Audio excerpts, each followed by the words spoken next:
Obama Center bagiguddewo olunaku lwajjo. Presidential Center eno emaze emyaka 5 ng'ezimbibwa. Yaliko President wa America Barack Obama n'omukyala we Michelle Obama. Bagatiddwa ku ba president abalala era baliwoko basatu, omwami George Bush, omwami William Jeffrey Clinton ne omwami Biden. Era n'abalala bangi abantu babaddewo ku mukolo guno, celebrities ab'enjawulo mu America y'omwamuka. Obama Center eno ezimbiddwa ku acres 19 ku maserengeta ga Chicago wano. Kinajjukira nti maserengeta ga Chicago awo wajjira South Side of Chicago, mwami Obama yatandikira kariya ye ebyobufuzi nga atandikanga kibayita community organizer. Kintu kino Obama Center kizimbiddwa ngeri ya munaala bwe guti nga kuliko granite kya tekebwa okulaba nga kigendereddwa okuba nti kirikanga emikono egyegasse bwe giti nga kigendamu bwengula okujjukiza abantu ebyafaayo bya Obama, bagamba nti Obama's legacy. Kuva yali mu ofiisi paka waali kati. Kisasanyiziddwako obukadde bw'ensimbi bwa $1 million za America 85 nga ssente zino zivudde mu private donations, abantu abawaayo kiyagalire, abantu aba bulijjo, era nga kigenda kubeera nga kiyimirizibwawo foundation ya mwami Obama gye yatandika. Impossible kubajukizaako nti emabega eyo ebintu bino ebya presidential libraries byatandikibwa mwami yali President Franklin D. Roosevelt yasookera ddala mu mwaka 1939, era ne ba president abazze bajja ku olusinsideni bazze bagoberera kale bwekitibwe kitambudde. Mikolo mbaga emirala wano mu Chicago gye ndaba nga bulijjo. Weekend eno bannaffe aba Haiti Diaries batuula olutuulo olwokubiri, ate nga neeri ebuvanjuba nalengeddeyo omukolo okubayise Royal. Erinnya nze Florence Kimera, nsinziira tugamba kuwangaala mpangalira wano Boston, Massachusetts, naddala mu St. Peter's Anglican Church, Winchester. Nsanyusa okuwulizaako mwana Kigundu. Nange nsanyusa okuwuliza omumbejja Lucy yaŋŋamba nti nteekateeka eno wandibadde ogimanya ebigikwatako konze totumye weesitukidde ne lwakuba nti ebibadde bitutaagula bingi mwaka guno kwekakkananga nzuuno ntuuse kisikeerezi, naye nga bwe nabadde mbuuza nti nze bwe nasooka okugira ba Royal Banquet neŋŋamba bino zabika binaabaamu ebyennyumira ebinsanyusa kubanga nzi wano muwempangaalira nga bw'ogambye mu masekati ga Amerika mpeereza nga omukungu wa Kabaka. Kale nendowooza Royal Banquet ndowooza bino binaabaamu ennono zaffe, naye onyinyonnyole bulungi nti biina bwe bikwatagana naye ate nga gwe okiraba mu ngeri ate ngaziko. Royal Banquet Hall event eno gy'okola bya buli mwaka nyongera ogiddamu oginyumirizeeko nga bw'ombuulidde bwe ebigikwatako. Neyanziza ssebo omwami Kigundu. Royal Family Banquet kwe kuyitibwa oba obuweereza Mukama bwe yatuyitira okulaba nga tukuŋŋoonya famire ze, ye nga kabaka w'abakabaka ng'atusamoninga ffenna as families okukuŋŋaana.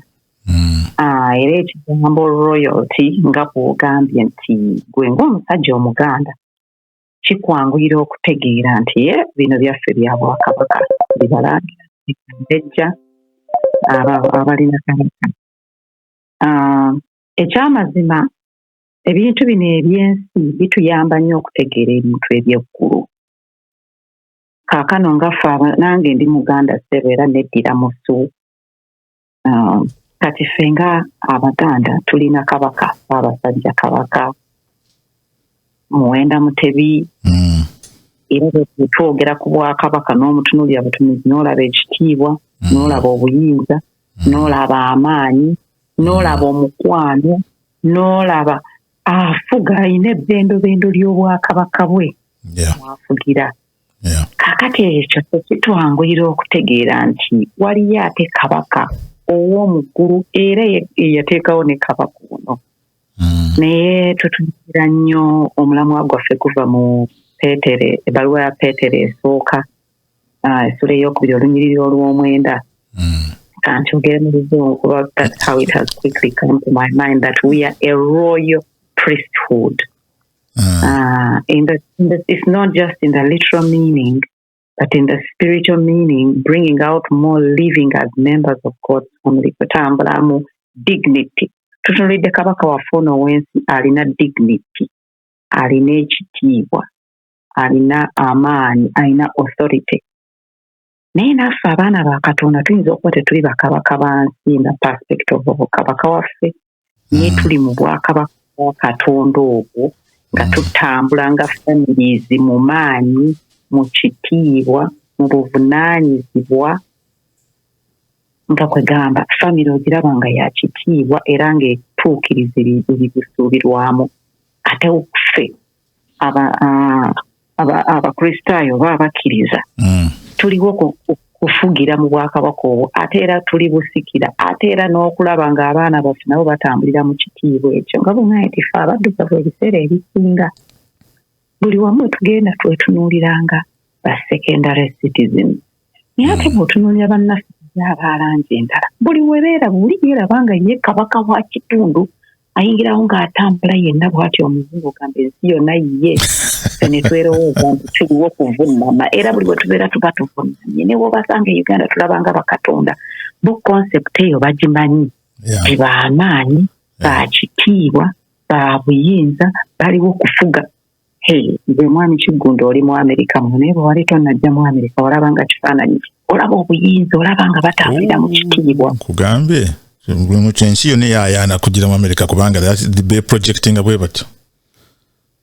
Kakati ffe nze naawe kana nsooke ŋŋambe ng'Omuganda bw'otyo bwe weeraba ekitiibwa, weeraba obuyinza, weeraba authority eyo, weeraba nga ogasa ate olinaku ekyamaanyi. Bwe famire yo mweraba nga muli ba muwendo, muli b'amaanyi, mugasa, mutambulira mu kitiibwa ekyo.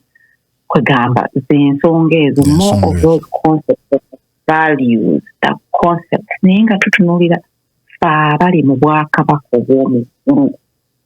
Tutambulira tutya mu authority eyo as families. Kaakati muggulu gwe mwami Kiggundu bw'oba nga oli mu Bwakabaka bwa Katonda obw'omuggulu, oli Kabaka naawe mu maka go, oli Kabaka mu area gy'okugiramu eno eya media. Era bw'ovaayo n'okola ekintu, nobody should make you feel less as if kyokola tokimanya. No, you are there to dominate, you're there to influence. So kirabanye ku mirimu naye bwe tujjawo naye tugamba kugenda kusaba mirimu bwe tuguvaganya nabo mu mirimu mino mu corporate America balaba bo beerabawo beewulira nga ba mugaso basaanidde era yayagala okubeera manager, yayagala okubeera director, ba ending up nga bafunye ebifo ebyo. So nga teffe tetumanyi tunula bwe tutyo ndowooza kikyoba kikyatuviirako ekyo, naye oluusi oba culture zaffe ne tugamba nti tulina kwekubira nduulu, tulina kwekubira wuulire ka muntu omuloba oli awo y'anaakukubira. Naye omufo abantu wano beetumbula, bekkiririzaamu, beekubira n'enduulu. Bekkiririzaamu naye kwegamba ffe ne tubeera nga wajja kuno oba wasoma oli muntu wa buvunaanyizibwa nnyo naye nga tewekkiririza mu kyoli. Katonda ekyo kye yakutonda kyoli. Ate nze nnyumirwa nnyo abaana abato kuba omwana omuto singa aba yeezudde nti nze ndi w'amaanyi, ndi wa buyinza, ama king in my area, ama queen in my area. I'm here to dominate. I'm here to influence. I have the authority. Buli kye neetaaga Katonda yakimpa ndi waneeno okufuga. So we look at those values of kingship n'okutambula nga families zitambulira mu maanyi kubanga bw'oba obutaata bw'otyo bweweerowo kuno tutunuulidde nnyo omutwe gw'abataata mu family banquet eno era keynote speaker agenda kuba ayogera nnyo ku legacy mukululo ki kyemwayise the legacy kuba ate ne Katonda akusuubira okubaako ebyamaanyi by'okola olabe nga generation eddako egenda osikira obwakabaka bwa Katonda ate ye eri mu maanyi mala ate era Bayibuli emu yagamba omusajja ow'amaanyi olekera abaana b'abaana be ebyobusika ebyo ogenda bikola nga wekkiririzaamu ng'omanyi nti Katonda yakuteeka ku nsi kuno okugasa era akuwadde buli kye weetaaga si nti langi yennemesa si nti ki buli kimu abalala balinga bwe tubalaba bwe beesobola bwe babirina. It begins in the mind. So we are here to impact these families, to let those kings reign in their homes on behalf of our God, to let those queens reign and raise children abali empowered, abamanyi kye bali mu bwakabaka bwa Katonda. Message ntango naye mu bufunzi kwe kutegeera ye royalty eno. It's more to do with the value. Yes. So kakati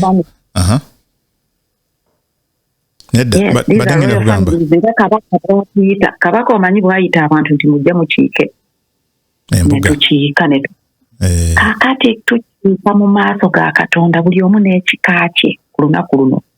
Buli omu okuŋŋaanya famire yo n'ekika kyo ne tujja ne tukiika ne tusanyuka ne tujjaganya ne tuyiga ne twenyweza ne twezzaamu amaanyi ate ne tuddayo ne tuteeka mu nkola ate n'olulala ne tujja and we are looking forward to this great event. All right. One day. Yeah. Thank you very much for filling me in on this. Now I totally and clearly understand.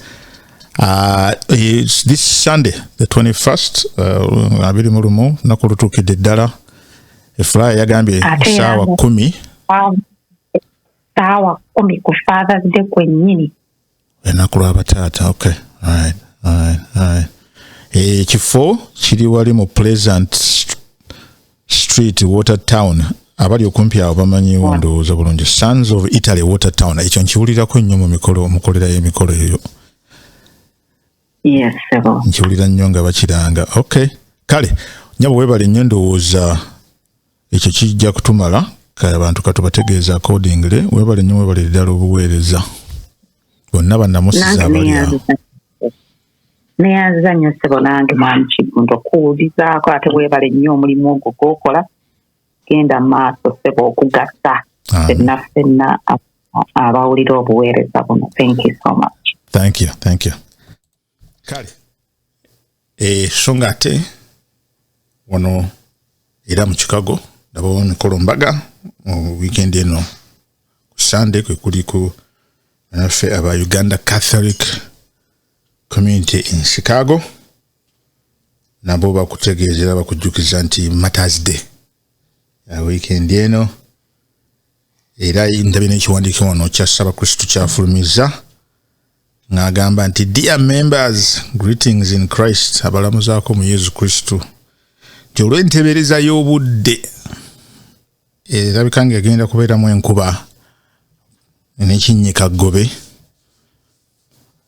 bakyusiza mu nteekateeka ya bulijjo Mother's Day tera kubeera mu kibangirizi ku kisaawe wali mu Mandaline Seminary naye olw'embeera y'obudde eyo kakati bagenda bagenda kuteekerateekebwa emisa ya kusabibwa mu chapel kutandika n'essaawa 5 n'ekitundu ez'enkya ate n'oluvannyuma ekyemisana kijja kugabulwa era